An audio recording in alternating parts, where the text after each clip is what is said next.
વડોદરામાં hit and રનનો case car ચાલક સંદીપસિંહ ચૌહાણને ઝડપી લેવાયો। કારમાંથી મળી આવી હતી વિદેશી દારૂની બોટલ।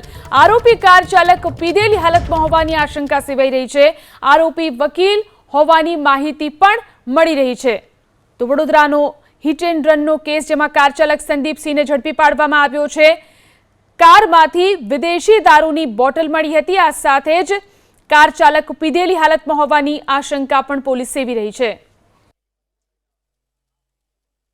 ગઈ કાલે રાત્રે 10 સવા 10ની આસપાસ જેપી પોલીસ સ્ટેશન વિસ્તારના પત્રકાર 4 રસ્તાથી રાણેશ્વર તરફ જવાના રસ્તા ઉપર એક વ્યક્તિ પીધેલી હાલતમાં વાહન ચલાવતા મળી આવેલ જે અને તેની કારમાંથી એક દારૂની બોટલ પણ મળી આવેલ જે બાબતે તેની વિરુદ્ધ કાયદેસરની કાર્યવાહી કરવામાં આવેલ છે અને તેનું નામ પૂછતા સંદીપસિંહ ભૂપેન્દ્રસિંહ ચૌહાણ રહેવાસી અમદાવાદના હોવાનું જણાવેલ છે અને પોતે વ્યવસાયે એડવોકેટ હોવાનું જણાવેલ છે।